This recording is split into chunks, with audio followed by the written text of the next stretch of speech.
చేత దేవుడు మిమ్మను దీవించి ఆశీర్వదించి ఆయన శిలువ రక్తపు నీడలో రావలసిన దీవెనలన్నిటినీ తండ్రి దయచేయునుగాక. ఆమేన్. వాక్యం చదువుకుందాం. యేసు ఆయన తల్లియు ఆయన తల్లి సహోదరియు క్లోప భార్య అయిన మరియయు మగ్దలేనే మరియయు యేసు శిలువ యొద్ద నిలుచుండిరి. దేవుడు ఈ వాక్యములో నుండి తండ్రి మనలను దీవించునుగాక. ఆమేన్. ప్రార్థన. ప్రభువా, నీ దగ్గర నిలుచుంటానికి మనసు కావాలి. తల్లికి నీకు తప్పదు. తల్లి నీ దగ్గరే ఉండి నిన్ను చూసుకోవాలి. ఎంత ఎంత కష్టం. అందమైన ముఖం పాకలో ఉన్నప్పుడు ప్రభువా నిన్ను చూసుకుంది. మీ అమ్మ ఎన్ని ముద్దులెట్టుకుందో. తల్లి కనుక బిడ్డను చూసినప్పుడల్లా ముద్దే. బిళ్ళే ఏడుస్తారు, అయినా ముద్దే. పిల్లలు అల్లరి చేస్తారు, అయినా ముద్దే. పిల్లలు పాకినప్పుడు బాడి చేసుకుంటారు, అయినా ముద్దే. బిడ్డలు ఏ పరిస్థితిలో ఉన్నా తల్లికి ముద్దుగానే కనపడతారు. నువ్వు కూడా మీ అమ్మకి కొడుకువే కనుక ప్రభువా నువ్వెంత ముద్దుగా ఉన్నావో. పాపం ఉన్న బిడ్డలే ఎంత ముద్దుగా ఉంటే అసలే పాపం లేని దేవుని కుమారుడు ఇంకెంత ముద్దుగా ఉండి ఉంటాడో అది చూసుకుని ఆ తల్లి మురిసిపోయి ఉంటుంది. ఎంత తల్లికి బిడ్డ కనపడితే ఎంత మురుపు ఉంటుందో ప్రభువా. అలాంటి మురుపు మీ అమ్మకి నీ వల్ల కలిగింది, నీకు మీ అమ్మ వల్ల కలిగింది. ఇద్దరికి అంత సంబంధం. ప్రభువా, ఈరోజు ఈ సిలువను చూడటానికైనా, ఈ బాధలు చూడటానికైనా, నువ్వు ఎంతగా వేదన పడడం చూడటానికైనా నిలబడి ఉంటాం. ఎంత భయంకరం. ఏ తల్లికి ఉండకూడదు. ఏ తల్లి అయినా బిడ్డలను ఒకేలా పెంచుకుంటారు కదా, ఆ ప్రేమనే పంచుకుంటారు కదా. తల్లి సంతోషించాలి బిడ్డలను చూసుకుని. కానీ ఈ తల్లికి అయితే అంత బాధే, అంత బాధే, అంత బాధే. చివరి నిమిషం వరకు బాధే. ప్రభువా, నువ్వు అలాంటి తల్లి ఎదుట, తల్లి సహోదరి ఎదుట, ప్రభువా స్నేహితులు ఎదుట, బంధువర్గం ఎదుట నిలబడ్డావు తండ్రి. నీకు నమస్కారములు. ఎంత చనువైన దేవుడవు, చనువైన కుమారుడవు, అందరికీ లోబడి విధేయత చూపించిన కుమారుడవు ప్రభువా. ఇప్పుడు లోకం ఎదుట, దేవుని ఎదుట ఇలా కనపడుతున్నావు. నిన్ను దేవుడు చూడాలి, నిన్ను తల్లి చూడాలి, నిన్ను సహోదరులు చూడాలి, నిలబడి చూడాలి. ఎంత టైం అయినా తెలీదు నీ సిలువలో నిన్ను చూడడానికి. అలాగూ ఈ సమయం అనుగ్రహించిన తండ్రి నీకు నమస్కారములు ప్రభువా. దీవించు, కృప చూపించి నడిపించి ఆదరణ అనుగ్రహించు తండ్రి. నీకు స్తోత్రములు. కృపాహస్తమును తోడుగా ఇచ్చి మహిమయు ఘనతయు కీర్తియు ప్రభావమును పొందమని, ఆదరణ దయచేయమని. మీ అమ్మకి ఎంత ఆదరణ మాకు తెలియకుండానే ఇచ్చావు. లేకపోతే నిలబడుతుందా? కూలిపోద్ది. అలాంటి స్థితిని నీవు అందించి దీవించినందుకు నీకు స్తోత్రములు ప్రభువా. కనికరించి మహిమ పొందు తండ్రి. వందనములు. కృపాహస్తం తోడుగా ఇచ్చి మహిమ పొందుమని యేసునామములో వేడుకుంటున్నాం తండ్రి. ఆమేన్. ఆయన తల్లియు ఆయన తల్లి సహోదరియు క్లోప భార్య అయిన మరియయు మగ్దలేనే మరియయు యేసు సిలువ యొద్ద నిలుచుండెను.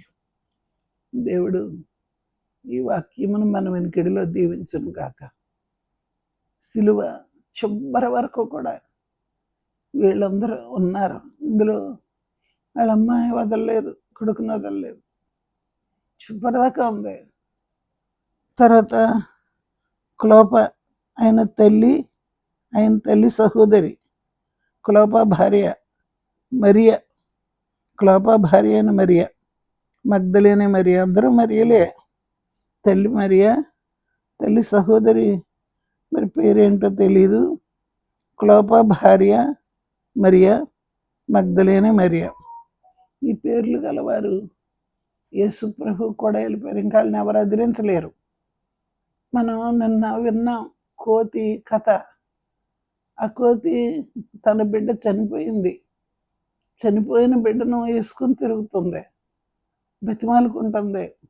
ఇది తింటావా అది తింటావా అని నోటి దగ్గర పెడుతుంది. పిల్ల బతుకుంటే కదా. తల్లిని పట్టుకుని బిడ్డ కోతి, తల్లి కోతి పట్టుకోదు, బిడ్డ కోతి పట్టుకుంటుంది. అలాంటిది పట్టుకోవట్లేదు. కోపగించిందేమో, పట్టుకోవట్లేదు అనుకుని తల్లి బిడ్డను బతిమాలుకుంటుంది. దగ్గర ఆగిపోతుంది, పడిపోయిన దగ్గర ఆగిపోతుంది. అందరినీ వదిలేసింది కానీ తన పిల్లని మాత్రం వదలలేదు. గోతిలో పెట్టినా ఎంత లోతు గొయ్యి తీసాడో అతను, ఆసామి, అంత లోతుకి వెళ్ళిపోయింది. వెళ్ళిపోయి బిడ్డను తెచ్చేసుకుంది, తవ్వేసుకుంది, తెచ్చేసుకుంది, బతిమాలుకుంటుంది. దానికి కూడా తెలీదు బిడ్డ చనిపోయింది, ఇంకా బిడ్డ పనికిరాదు అని తెలీదు. ఇంకా ఇంకా ఇంకా ఆలోచిస్తుంది, ప్రేమిస్తుంది.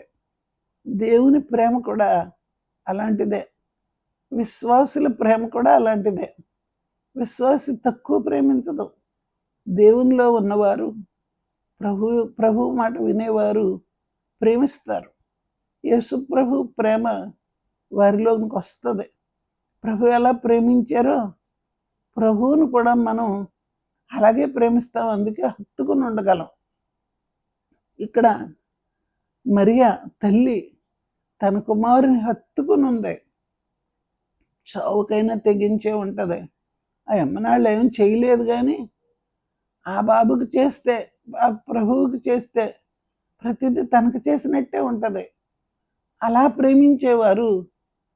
తల్లి సహోదరి కూడా అలాగే ప్రేమించింది ప్రభువుని. క్లోపా భార్య కూడా అలాగే ప్రేమించింది. మగ్దలేనే మరి కూడా ప్రభువుని అలాగే ప్రేమించింది. వీరి ప్రేమ చాలా గొప్పది. వీరి విశ్వాసం చాలా ధైర్యం కలిగింది. ప్రేమ ఎంత గొప్పదో ప్రేమను బట్టే ధైర్యం వస్తుంది. ప్రేమను బట్టే చీకటిని లెక్క చేయం. ప్రేమను బట్టే ఎక్కడికైనా వెళ్ళడానికి వెనక తీయం. బలం కొలిది, శక్తి కొలిది వాడుకుంటాం. ఇది ప్రేమ లక్షణం. వీరు కూడా ఎందరో సైనికులు, రోమా సైనికులు ఉన్నారు. మరి యెరూషలేము శాస్త్రులు, పరిసయ్యులు వీళ్ళంతా ఉన్నారు. కానీ వీళ్ళందరికీ ప్రభు అంటే ఇష్టమై కాదు.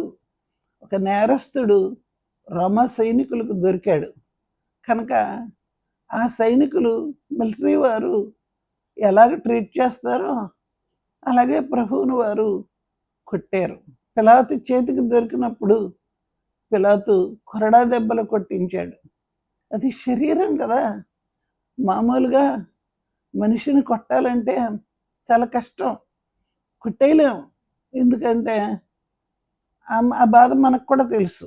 అందుచేత దెబ్బ తగిలినప్పుడు, ఆ గిజగిజలాడినప్పుడు, వాళ్ళ ముఖవర్చస్సు మారిపోయినప్పుడు, అధీనంగా ఏడుస్తున్నప్పుడు చూడలేం. అది మనిషి యొక్క నైజం, మానవ నైజం అది.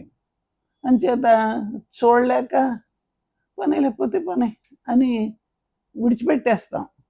అలాగే మరి యేసు ప్రభువుని రోమా సైన్యం కొట్టడానికి, తిట్టడానికి వేళ్ళు వదిలేస్తే వారు మిలిటరీ వారు కనుక, సైనికులు కనుక దయాదాక్షిణ్యాలు ఏముండవు, కొట్టడమే. అలా కొట్టారు, బాధ పెట్టారు. ప్రభు ఒక్క మాటకైనా జవాబు చెప్పలేదు. జవాబు చెప్పలేదు కనుక వారు యేసు ప్రభువులో నుండి మరి నిలబడి చూసినప్పుడు దైవత్వం కనపడింది. శతాధిపతి అన్న మాటల్లో మనకు అదే కనపడుతుంది. ఈ నిజంగా నీతిమంతుడే, నిజంగా దేవుని కుమారుడే అని వారు దొరికిపోయాడు ప్రభు. అయితే పాపం పోవాలంటే ఏదైనా తోటలో ఆదాము మొదలుకొని చివరి మనిషి వరకు మన పాపం పోవాలంటే ప్రభు సిలువ వేయబడాలని, అందుకే వచ్చాడండి. తప్పించుకునే ఉద్దేశం ప్రభువుకి లేదు. సిలువ వేయబడతాడంతే.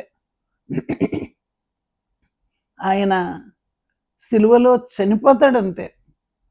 ఆయన సిలువలో తన ప్రాణం పెట్టి తన ఆఖరి రక్తపు చుక్క వరకు కార్చి ఆయన తన ప్రాణం విడిచిపెడతాడు.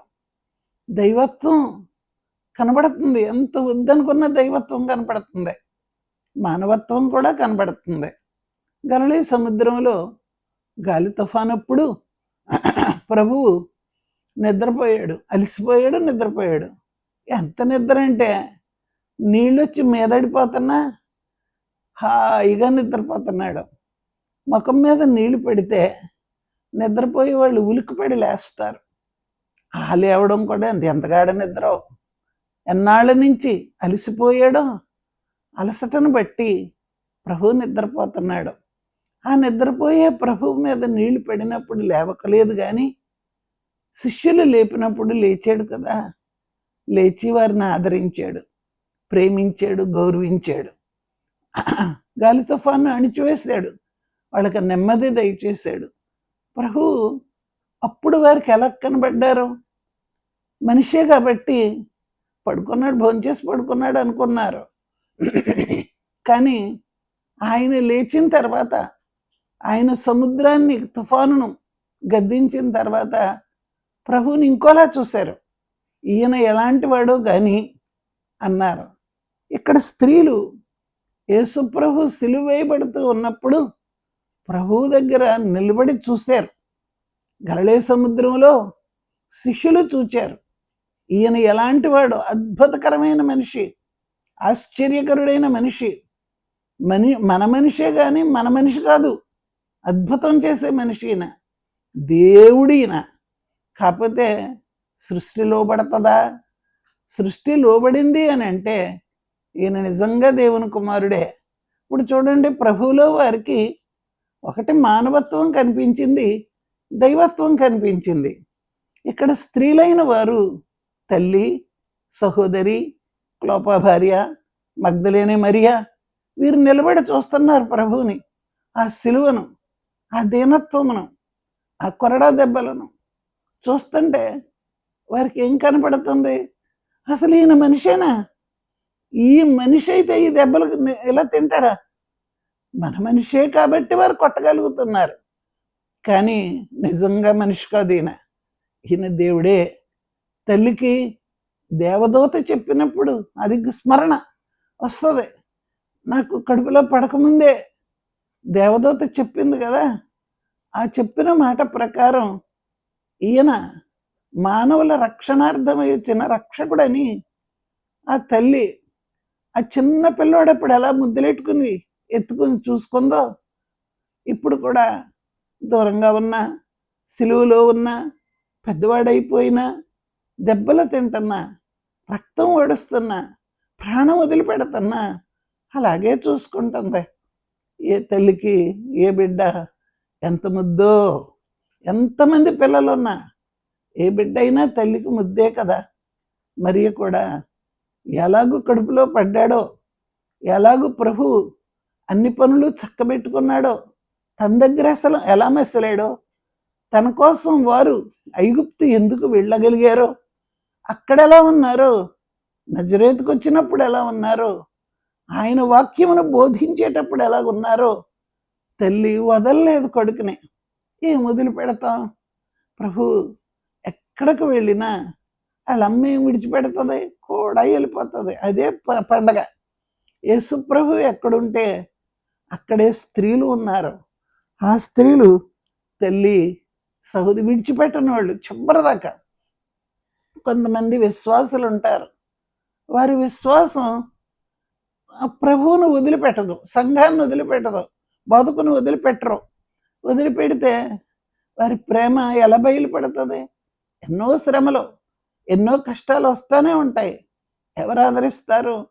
ఎవరు నిలబడి చూస్తారో, ఎవరు చివరి వరకు ఉంటారో వారి వలన బోధకునికి ఆదరణ కలుగుతుంది, సేవకునికి ఆదరణ కలుగుతుంది, సంఘానికి కూడా గొప్ప ఆదరణ కలుగుతుంది. అలాంటి వారు ఇప్పుడు నిలబడి చూచేవారు ఉన్నారు. ఇక్కడే నిలబడి శ్రమ పెట్టిన వారు కూడా ఉన్నారు. కానీ ప్రభు నిలబడి శ్రమ పెట్టే వారి మధ్య ఎలా కనబడుతున్నాడో తల్లికి సహోదరులకు కూడా అలాగే కనపడుతున్నాడు. ఎంత బాధ్యత! ఆయనకు అందరికీ బాధ్యుడు అనే బిరుదు ఉంది. ఆ బిరుదు ప్రకారం అన్ని విషయములలోనూ అందరి ఎదుట ప్రభు బాధ్యత కలిగిన వాడు. ఈ స్త్రీలు తన దగ్గర ఉన్నప్పుడు బాధ్యత కలిగిన వాడే. వారి దృష్టికి ఆయన మరియమ్మ కడుపులో పడకముందు చెప్పిన దేవదూత యొక్క రక్షణ ఇప్పుడు వారు చూడగలుగుతున్నారు. రక్షణ అంత తేలిగ్గా ఏమీ రాలేదు. సైతానుతో యుద్ధం చేసి సాతాను చేతిలో ఉన్న మానవుని రక్షించడానికి ప్రభు పడిన ఈ గొప్ప శ్రమ మరి మనం రక్షణకు ఆధారం కనుక రక్షించబడిన వారు, మరి కొనబడిన వారు ఆయన రక్తముతో, ఆయన శిలువతో, ఆయన జీవముతో మనం కొనబడిన వారము. మనం మన దృష్టికి గొప్పవారం కాదు, మనకంటే ప్రభు దృష్టికి మనం చాలా గొప్పవారం. సింహాసనం విడిచిపెట్టి ఆయన ఈ లోకమునకు నరుడుగా వచ్చి మనల్ని గౌరవించాడు గనుక, ప్రేమించాడు గనుక, ఘనపరిచాడు గనుక ప్రభు తన ప్రాణమును పెట్టి మనల్ని దీవించాడు. దేవుని పిల్లలమైన మనము అది గుర్తుంచుకోవాలి. ఎంత కష్టపడితే, ఎంత ప్రాణం ఓడిస్తే, ఎంత ఓర్చుకుంటే, ఎంత సహించుకుంటే మనం ఇలా దక్కాం, ఇలా నిలబడగలిగాం అనేది మనం గ్రహించుకుంటే ఎంతో గొప్పవారము కాగలము. అవును, ఆయన గ్రహించాడు. గ్రహించడమే కాదు, మన కొరకు తన ప్రాణం పెట్టాడు. తన ప్రాణం పెట్టడం కంటే ఇంకేముంది? ప్రేమించిన వాడు ప్రాణం పెడతాడు, ప్రేమ లేనివాడు ప్రాణం తీస్తాడు. మనకి సైతాను ప్రేమ లేనివాడు గనుక వాడు ప్రాణం తీసాడు. ప్రాణం తీసేవాడు, బాధ పెట్టేవాడు, మనని ప్రభువుని చూడకుండా అప్పు చేసేవాడు సైతాను. గనక మన ప్రాణంకి సైతానికి విలువ లేదు. మన శరీరము సైతాన్ దగ్గర విలువ లేదు. ఎలా పడితే అలా వాడుకుంటానికే మన మనస్సును పాడు చేస్తాడు. మనసు ఎప్పుడైతే పాడయిందో మన ప్రాణాన్ని మనం లెక్క చేయం. అలాంటి దుస్థితికి నడిపించేవాడే సైతాను. ఇక్కడున్న స్త్రీలు ప్రభువును చూస్తూ నిలబడ్డారు కనుక, నిలబడి సిలువను చూడడం అనేది ఒక బాధ్యతాయుతమైన పని. మనం కూర్చుంటాం, మరి మోకాళ్ళు వనలేకపోతాం.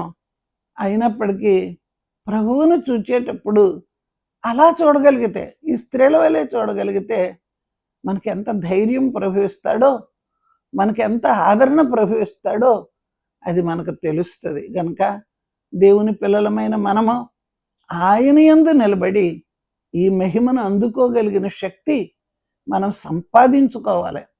విశ్వాసమును సంపాదించాలి. చివరి వరకు ప్రభు విశ్వాసి. ఎంత విశ్వాసం అంటే, నా ప్రాణం పెడతాను, మళ్ళా నేను దాన్ని తెచ్చుకుంటాను. మీరు ప్రాణం పెట్టలేరు, దాన్ని తిరిగి తెచ్చుకోలేరు. నేనైతే నా ప్రాణం పెట్టగలను, నేను ప్రాణం తెచ్చుకోగలనని ప్రభు సిలువలో చెప్పాడు. గనక దేవుని పిల్లలారా, మనం ప్రభువును ప్రాణంగా ప్రేమించాలి. తన బిడ్డని తల్లి ప్రాణంగా ప్రేమించుకుంటుంది. బిడ్డ కొరకు ఎదురు చూస్తూ ఉంటుంది. వచ్చాడా వచ్చాడా, లేదా ఇంకా లేదా, ఎందుకు లేదు అని ఆ ప్రాణం ఊరుకోక, మనసు ఊరుకోక ఎన్నోసార్లు వచ్చి బయలుదేరినోడు రాడా, ఎక్కడికి వచ్చినాడు ఇంట్లోకి రాడా, ఇంట్లోకి వచ్చినోడు తల్లితో మాట్లాడ్డా, అప్పుడు దాకా ఆగదు కదా ఈవిడ. ఆగకుండా ఎన్నోసార్లు ఉలిక్కిపడి చూస్తానే ఉంటుంది. ప్రేమ ప్రాణం ఊరుకోదు.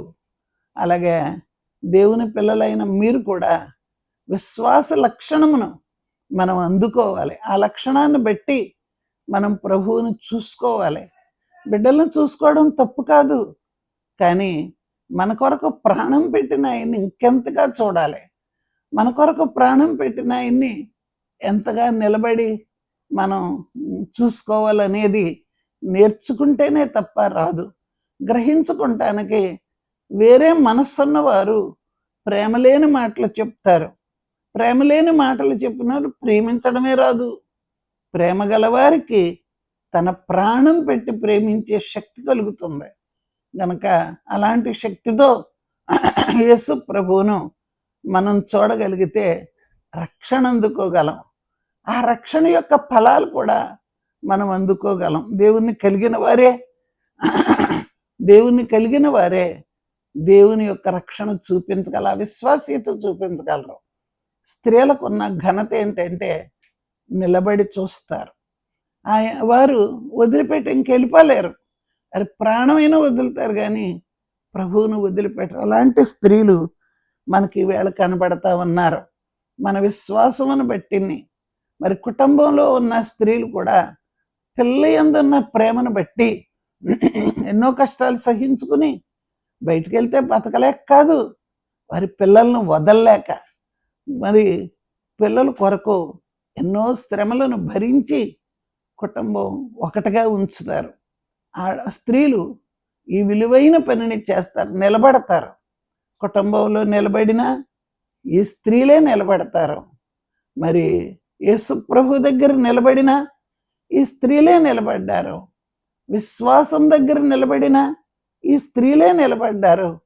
పునరుద్ధానంలో ప్రభువుని చూడడానికి వచ్చిన ఈ స్త్రీలే నిలబడ్డారు. వారు వారి కుటుంబాల కొరకు కాదు కానీ ప్రభువు కొరకు నిలబడ్డారు. పిల్లలారా, దేవుని యందు విశ్వాసం ఉన్న బిడ్డలారా, మనము వీరి వలె ప్రభువు కొరకు నిలబడాలి. నిలబడగల ధన్యత మనం సంపాదించుకోవాలి. మనసును బట్టే. ఏ మనిషి కూడా మనసు లేకుండా పని చేయలేడు. మనసున్న కాడే మనిషి ఉంటాడు. మనసు లేనప్పుడు వెళ్ళిపోతారు, వండలేరు. అలాగే యేసు ప్రభు దగ్గర ఈ సమయంలో వారి మనసంతా ప్రభు శిలువ మీద ఆయన ఎదుట వీరు ఒకరికొకరు ఎదురుగా నిలబడ్డారు. ప్రభు వారిని చూసుకుంటున్నాడు. అంతరంగంలో వారు ప్రభువును చూస్తున్నారు, బహిరంగంలోనూ అంతరంగంలోనూ కూడాను. అలాగే పునరుద్ధానం అప్పుడు కూడా విశ్రాంతి దినం ఆజ్ఞ ప్రకారం ఉండిపోయినా వారు విశ్రాంతి దినం తెల్లారేటప్పటికల్లా ప్రభువును చూడడానికి వచ్చేసారు, ఉండలేకపోయారు. మరి విశ్వాసమే వారిని పునరుద్ధానుడైన ప్రభువును చూపించింది. అనేక మంది ఉన్నారు కానీ వారికి వీరు అంశం అందించారు. ప్రభువుని చూసాం, మేము లేచాడు ఆయన అని చెప్పారు. నమ్మలేనంత నిజం చెప్పారు. అనేక నిజాలు మనం నమ్మలేకపోతాం. ఇక్కడ కూడా నిలబడటం అనేది నిజం, సత్యం. వారు నిలబడ్డారు. నిలబడిన వారు నిలబెట్టడానికి ప్రభు వారికి బలమును శక్తిని ఇస్తాడు. ఎంత దుఃఖమున్నా, ఎంత వేదనున్నా, పడిపోయే స్థితి ఉన్నా వారు చివరి వరకు కూడా సిలువలో వెంబడించారు. మనం కూడా దేవుణ్ణి వెంబడించాలి. మన బ్రతుకులో ఈ సిలువలో మనం నేర్చుకోవలసింది ప్రభువుని వెంబడించాలి, ప్రభువుని చూసుకోవాలి, ప్రభువును మరి మనం అందుకోవాలి. అందుకోగలిగితేనే ఆ గొప్ప ధన్యత మనం పొందగలం. కోతి తన పిల్లని ఎంత లోతుకు తవ్విందో, ఎంత లోతును పడిపోయిందో అంత లోతుకి తవ్వి తీసుకుంది. అది ప్రేమ అంతే, ఎవరో దానికి తప్పు పట్టలేరు. మరి ఈ రైతు కోతిని ఎల్లగొట్టగలడేమో కానీ కోతి తల్లి కోతిలో ఉన్న ప్రేమను ఎల్లగొట్టగలడా? తీసేయలేడు. అలాగే ఇక్కడ స్త్రీలు వారు మిలిటరీ వాళ్ళు వెళ్ళిపోయి వీరు అంటారు కానీ వారిలో ఉన్న ప్రేమను అనగలరా? ఆజ్ఞ ప్రకారంగా వారు నిలబడ్డారు కానీ ప్రభు వారిని ఎంత ప్రేమించి నిలబెట్టడానికి వారి దగ్గర ఉన్నాడు. కానీ ఈవేళ వీరు నిలబడినట్టే శిష్యులు కూడా నిలబడితే ఎంత బాగుండునో. ఆ అవకాశం ప్రభు వారికి ఇచ్చిన భయం వలన పరుగులు పెట్టేశారు. దేవుని పిల్లలారా, భయం మన లక్షణం కాదు. భయం అంటే మనం నిలబడలేము. ప్రభు దగ్గర మరి ఆ ఆధిక్యత పొందలేము. ఆధిక్యత పొందాలంటే ప్రభువుతో నిలబడాలి. నిలబడ్డానికే మన విశ్వాసం పని చేయాలి. మన విశ్వాసం పని చేస్తేనే తప్ప మనం ఎందులోనూ నిలబడడానికి శక్తిమంతులం కాదు. విశ్వాస్యత దైవలక్షణం. ఆ విశ్వాసమును బట్టే ప్రభు చనిపోయినా నేను లేస్తాను అనే విశ్వాసం యేసు ప్రభువుకు ఉంది కనుక ప్రభు గొప్ప విశ్వాసి. మరి మన విశ్వాసం కూడా ప్రభు విశ్వాసమును బట్టి విశ్వాసి అయి ఉండాలి. అలా ఉండగలిగితే మనం గొప్ప ధన్యులం కాగలము. ఈ సిలువలో మరి ప్రభు నిలబడినట్టే, తల్లులు నిలబడినట్టే మనం కూడా నిలబడే భాగ్యమును తండ్రి మన అందరకును దయచేయునుగాక. ఆమేన్. ప్రభువా వందనాలు నాయన, నిలబెట్టు. మేము నిలబడలేని వారం, పడిపోయేవారం, అది మా బలహీనతే. కానీ నిలబెట్టగల శక్తి నీకుంది. నువ్వు నిలబడ్డావు, మమ్మల్ని నిలబెడతావు చివరి వరకు. ప్రభు నీ పునరుద్ధానం కూడా చూడడానికి అవకాశం ఇస్తావు తండ్రి. నీకు స్తోత్రములు. నీ మహా గొప్ప కృప తోడికి ఘనతయు కీర్తియు ప్రభావమును అందుకున్నాయి. యేసు నామములో వేడుకుంటున్నాను తండ్రి. మన తండ్రి అయిన దేవుని ప్రేమ, కుమారుడైన క్రీస్తు ప్రభు కృప, ఆదరణకర్త అయిన పరిశుద్ధాత్మ తండ్రి యొక్క ఆదరణ నిరంతరం మనందరము కలిగి ఉంటుంది.